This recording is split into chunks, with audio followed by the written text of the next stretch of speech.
বিসমিল্লাহির রহমানির রহিম।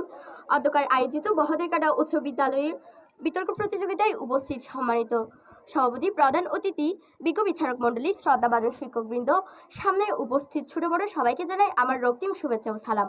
আসসালামু আলাইকুম ওয়া রাহমাতুল্লাহি ওয়া বারাকাতুহু।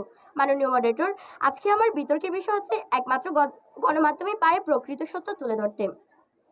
আমি আমার দলের প্রথম বক্তা হিসেবে বিষয়টিকে সংজ্ঞা ও বিশ্লেষণ করছি। গণমাধ্যম হচ্ছে সংগৃহীত সকল ধরনের মাধ্যমে যা গণযোগাযোগের কার্যক্রমে ব্যবহৃত হয়ে থাকে। সম্প্রচার মাধ্যম, যা ইলেকট্রনিক মিডিয়া নামে পরিচিত, বৈদ্যুতিক যন্ত্রপাতির সাহায্যে তাদের তত্ত্বাবলী প্রেরণ করে। মাননীয় মডারেটর, কেবলমাত্র গণমাধ্যমে প্রকৃত সত্য তুলে ধরতে পারে না। গণমাধ্যমের মাধ্যমে আমরা খবরাখবর পেয়ে থাকি সত্য, কিন্তু এর মাধ্যমে পাওয়ার সব তথ্য সবসময় সঠিক হয় না। আমার প্রতিপক্ষ বন্ধু বলে গেলেন, কম্পিউটার ও ইন্টারনেটের দ্রুত সম্প্রসারণ হচ্ছে, কথাটি সঠিক, কিন্তু এর সাহায্যে কিন্তু অনেক ভুল তথ্য আমাদের সামনে চলে আসছে। তাই একমাত্র গণমাধ্যমে পারে প্রকৃত সত্য তুলে ধরতে, এই কথাটির সাথে আমরা একমত না।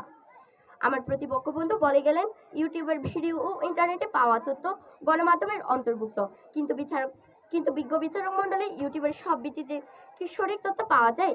আর ইন্টারনেটের সব তথ্য পাওয়াই কি সত্য? ইউটিউবারদের লক্ষ্য হচ্ছে ভিড় বাড়ানো, যত ঘটনা তারা শেয়ার করতে পারবে তত বেশি ইনকাম। এই লক্ষ্যে তারা প্রকৃত ঘটনাগুলোতে অতিরিক্ত ছড়কদার কিন্তু তথ্য যোগ করে, যার ফলে প্রকৃত সত্য হারিয়ে যায়। উদাহরণস্বরূপ, সাম্প্রতিক সময়ে আমাদের উপজেলার দরদিয়া গ্রামে মাটি থেকে উঠে আসলেন ইটের তৈরি দেয়াল। খবরটি ইউটিউব ও ফেসবুকে ভাইরাল। এই ইউটিউবার আর ভিডিওতে বলছে একটি অলৌকিক ঘটনা। অলৌকিকভাবে দেয়ালটি মাটির উপর থেকে উঠে এসেছে, যা সম্পূর্ণ মিথ্যা।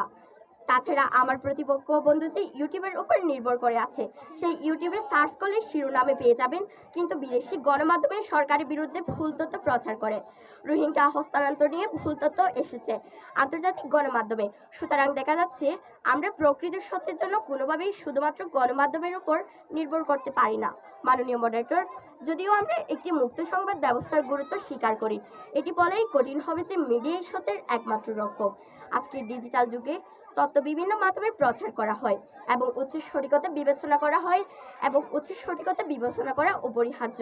সংবাদ মিডিয়াও অন্য কোনো প্রতিষ্ঠানের মতো পক্ষপাতিত্ব থেকে মুক্ত নয় এবং চাঞ্চল্যকরতা তথ্যের বস্তুনিষ্ঠ উপস্থাপনাকে গোলাটি করতে পারে।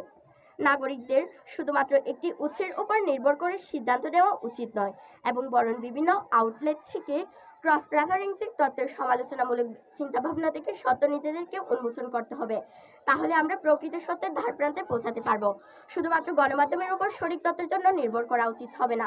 পরিশেষে বলতে চাই যে আমার পক্ষ দলের বন্ধুরা আমাদের সাথে হাতে হাত মিলিয়ে বলতে হবে যে একমাত্র গণমাধ্যমে প্রকৃত সত্য তুলে ধরতে পারে না। ধন্যবাদ মাননীয় মডারেটর, ধন্যবাদ সবাইকে। আসসালামু আলাইকুম।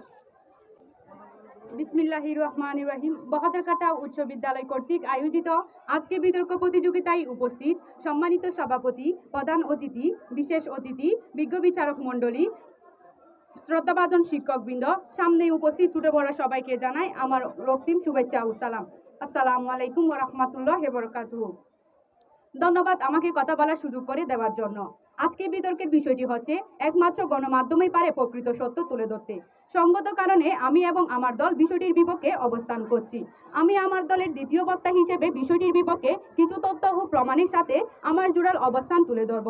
মাননীয় মডারেটর, প্রতিপক্ষ দলের দ্বিতীয় বক্তার কথা শুনে মনে হচ্ছে দেশে আইন আছে বলে সবাই হেলমেট পরে বাইক চালাচ্ছেন, কাউকে এই জন্য ট্রাফিক পুলিশের ফাইন করতে হচ্ছে না। আইন আসে মানে এই না যে কেউ আইন ভঙ্গ করে না।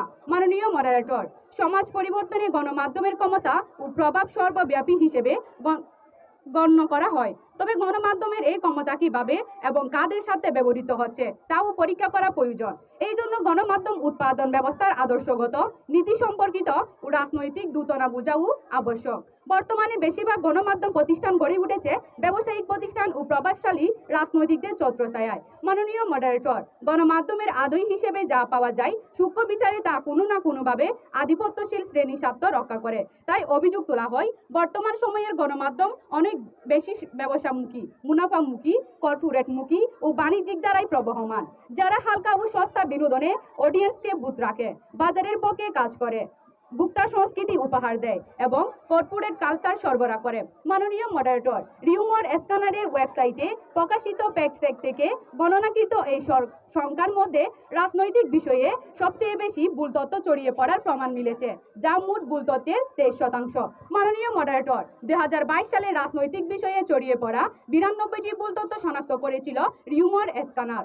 এই বছর প্রথম 5 মাসেই এই সংখ্যা ছাড়িয়ে গেছে। প্রতিপক্ষ দলের বন্ধুদের বলছি, আপনারা তারপরও কি বলবেন একমাত্র গণমাধ্যমে পারে প্রকৃত সত্য তুলে ধরতে। মাননীয় মডারেটর, আমি আরও কিছু তথ্য তুলে ধরছি। রিউমার স্ক্যানারের পর্যবেক্ষণ বলছে, বাংলাদেশে দ্বাদশ জাতীয় সংসদ নির্বাচন গণিয়ে আসায় চলতি বছর ইন্টারনেটে রাজনৈতিক বিষয়ক ভুল তথ্যের হার আশঙ্কাজনকভাবে বেড়েছে। জাতীয় সংসদ নির্বাচনকে জড়িয়ে 2023 সালের প্রথম 8 মাসে 74টি ভুল তথ্য ছড়ানোর প্রমাণ পেয়েছে রিউমার স্ক্যানার। নির্বাচন সামনে রেখে বিদেশি গণমাধ্যম, রাষ্ট্র, আন্তর্জাতিক সংস্থা এবং তাদের নেতৃত্বকে উদ্বুদ্ধ করে বা জড়িয়ে ভুয়া মন্তব্য বা তথ্য প্রচারের প্রবণতাও লক্ষ্য করেছে রিউমার স্ক্যানার, যার সংখ্যা 24টি। এছাড়া যুক্তরাষ্ট্রে নিষেধাজ্ঞা ও ভিসা বাতিল সংক্রান্ত 13টি এবং রাজনৈতিক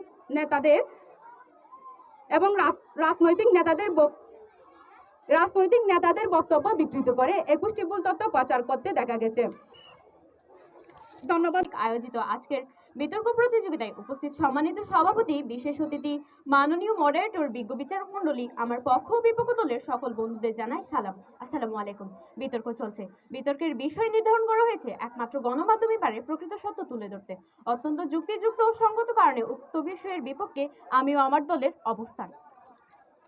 সবাই সাংবাদিক, সবাই লেখক, এমনকি কবিও। লেখক ও লেখক নির্বিশেষে সবাই এখন ফেসবুকে প্রতিষ্ঠিত। যা ইচ্ছা তাই পোস্ট করা যায়। যে মাধ্যমে কিনা লেখক ও লেখকের চিহ্ন নেই, সেই মাধ্যমে নাকি প্রকৃত সত্য তুলে ধরতে পারে। কথাটা হাস্যকর হলেও আমার প্রতিপক্ষ বন্ধুরা এটি মনে করছেন। মাননীয় মডারেটর, ইতিমধ্যে আমার দলের দুজন বক্তা গণমাধ্যমের নেতিবাচক কর্মকাণ্ডের প্রতি আলোকপাত করেছেন। তাদের বক্তব্যে এই বিষয়টি জোরালভাবে উঠে এসেছে যে গণমাধ্যম প্রকৃত সত্য আড়াল করতে এবং মানুষের মাঝে বিভ্রান্তি তৈরি করতে নেতিবাচক ভূমিকা রাখে। বিজ্ঞ বিচারক মণ্ডলী, নারী ও শিশু নির্যাতন দমন আইন 2000-এ বিধান করা হয় যে হত্যা বা হত্যার চেষ্টার অভিযোগে কোনো আসামিকে মৃত্যুদণ্ড দেওয়াই যেতে পারে। কিন্তু আইন প্রণয়নের পর কি কোনো নারী বা পুরুষ অপহরণ বন্ধ হয়েছে? কিন্তু না। আমার বিপক্ষ দলের বন্ধুরা হয়তো ভুলে যাচ্ছে একটি দুর্ঘটনা সারা জীবনের কান্না।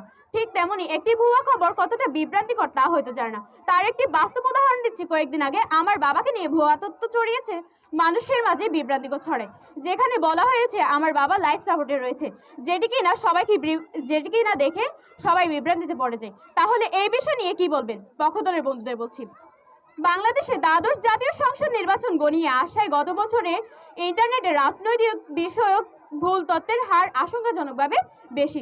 জাতীয় সংসদ নির্বাচনকে জড়িয়ে গত বছর প্রথম 8 মাসে 74টি ভুল তথ্য ছড়ানোর প্রমাণ পাওয়া যায়। রাজনৈতিক বিষয়ের বাইরে তথা আন্তর্জাতিক বিষয়ে 229টি, খেলার বিষয়ে 123টি, জাতীয় বিষয়ে 116টি, ধর্মীয় বিষয়ে 111টি, শিক্ষার বিষয়ে 81টি, বিজ্ঞান ও প্রযুক্তি বিষয়ে 63টি, বিনোদন ও সাহিত্য বিষয়ে 50টি, আর্থিক প্রতারণার বিষয়ে 44টি ভুল তথ্য পাওয়া যায়। এত ভুল তথ্য পাওয়ার পরও কি আপনারা বলবেন একমাত্র গণমাধ্যমে পারে প্রকৃত সত্য তুলে ধরতে? হ্যাঁ, মানছি, দু একটা ভুল হতে পারে, কিন্তু কি দেখা গেল? 200 ছাড়িয়ে ভুল তথ্যের সমাহার।